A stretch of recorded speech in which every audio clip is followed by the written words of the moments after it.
Listen up, Ramily, because the front office is cooking up something hella crazy right now. A massive veteran target just slipped right through our fingers and headed straight to the East Coast. But do not trip because the team is already plotting a wild backup plan to bring some serious Hollywood firepower to our offense. You will not believe the heavy hitters still on our radar to help secure another ring for SoCal. Smash that like button and subscribe to the channel right now so you never miss any breaking LA Rams news out today. Well, Los Angeles Rams fans, the news many of us had been quietly hoping for regarding a dynamic veteran wide receiver took an unfortunate turn this past Wednesday. Stefon Diggs, a player who made considerable sense for our team's needs, officially signed with the Washington Commanders. Heading into training camp, the Rams clearly had a need for a more experienced third wide receiver, as Jordan Whittington and Xavier Smith have primarily been role players in the offense. Diggs, with his proven deep threat ability and reliability, could have provided the veteran presence our team sought. Signing him might have been viewed as a similar move to when the Rams brought in Deshaun Jackson in 2021. Though that particular acquisition didn't work out as Jackson played a much smaller role than anticipated. However, Diggs, fresh off an offseason at full health, represented the kind of experience and reliability we desperately needed. Ian Rappaport confirmed the signing on Wednesday, August 5th, 2026, reporting that Diggs would hit the ground running as a key weapon for Jaden Daniels in Washington. And this is the part that gets me. As Rams fans, we're left wondering what could have been. It's a tough pill to swallow, losing out on a player who seemed to perfectly fit our offensive requirements, especially with the emergence of CJ Daniels in camp and the team exploring more 13 personnel packages. While the main priority for our organization remains Aaron Donald, the question now shifts. If the Rams do revisit the receiver market afterward, who among the available veterans could still make an impact? The most surprising news hitting us just before training camp is that Stefon Diggs, a player we had our eyes on to fill our need for an experienced third wide receiver, has officially signed with the Washington Commanders, pairing him with Terry McLaurin. This comes as a bit of a curveball, especially since we knew the Rams needed a deep threat to complement our existing role players like Jordan Whittington and Xavier Smith. Diggs certainly made sense as a target, as Ian Rappaport confirmed his signing with the Commanders. We've seen similar high-profile receiver acquisitions before, such as when the Rams signed Deshaun Jackson in 2021. That move, while exciting initially, ultimately saw Jackson play a much smaller role than anticipated, serving as a cautionary tale. Here is where it gets interesting. The emergence of CJ Daniels in training camp and our transition to more 13 personnel packages means signing a veteran receiver has become less likely for the immediate future, with the main priority for the front office remaining Aaron Donald. However, if our Rams do revisit the receiver market later, we know Les Snead and Sean McVay will consider veterans like Keenan Allen, who at 34 years old still managed over 750 yards and 4 touchdowns last year, offering a reliable, technique-focused option similar to Cooper Kupp. Another name that could offer that missing deep speed is Brandon Cooks, who, after struggling with the New Orleans Saints, showed his value with the Buffalo Bills, posting 101 yards in a loss to the Philadelphia Eagles and 5 receptions for 78 yards in the playoffs.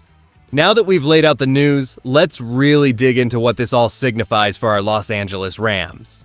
The departure of Stefon Diggs to the Commanders, while not a direct blow since he wasn't ours, still highlights a lingering question mark at the third wide receiver spot, a critical area heading into the season. This matters right now because a potential solution, a veteran deep threat, is now off the board, forcing us to reevaluate our offensive strategy and depth. The immediate impact on our roster is a continued reliance on younger talent like Jordan Whittington and Xavier Smith, alongside the promising emergence of CJ Daniels in camp.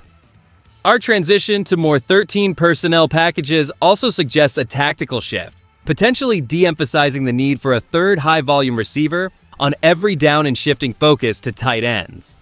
This strategy will certainly affect upcoming games. Without a proven veteran outside of Coop and Nakua, opposing defenses might be more aggressive, daring us to win with our younger receivers or force throws into tighter windows. This puts added pressure on Stafford and our offensive line to create opportunities. And honestly, this situation influences our standing against division rivals like the 49ers and Seahawks, who boast formidable defenses. While the Rams' main priority remains Aaron Donald, neglecting depth at receiver could become a vulnerability, especially in high-stakes matchups. For our playoff chances, relying solely on our top two wideouts and unproven youngsters could be risky if injuries occur or if we face elite secondaries. The team's overall success will hinge on whether our existing receivers can step up consistently.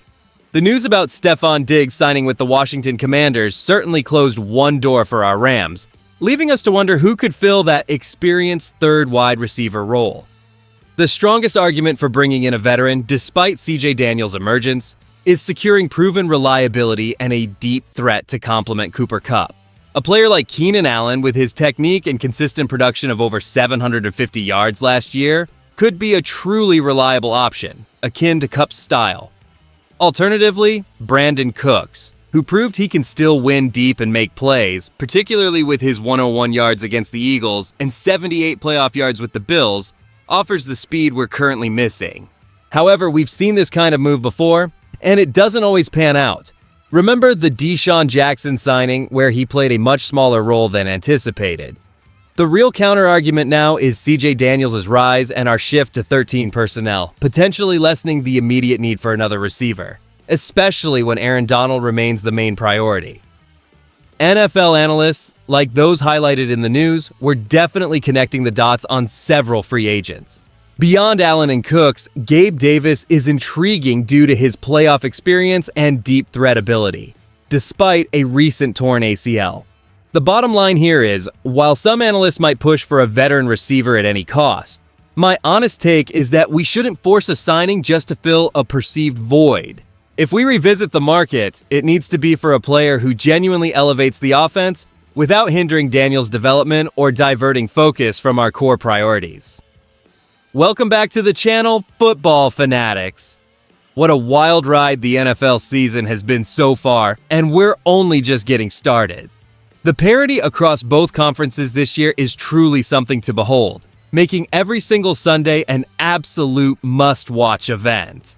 Gone are the days of just 2 or 3 dominant teams. Now, it feels like half the league genuinely has a shot at making a deep playoff run.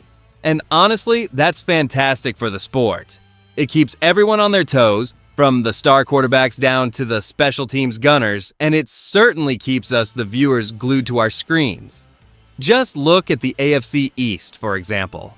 What was once the Patriots' kingdom has transformed into a legitimate dogfight. The Bills are still a powerhouse, no doubt, but the Dolphins have shown flashes of brilliance, and even the Jets, with their revamped defense and a healthy quarterback, could easily upset the apple cart. Then you swing over to the NFC, and the Eagles continue to impress, demonstrating why they were Super Bowl contenders last year. But don't sleep on teams like the 49ers, who, when healthy, are arguably the most complete roster in the league, or the Lions, who are making a strong case for division supremacy. The unexpected rise of some franchises, coupled with the surprising struggles of others, creates a narrative ripe for discussion and debate every single week. The impact of injuries, quarterback play, and coaching decisions has been amplified this season, with even the slightest misstep potentially costing a team a crucial victory.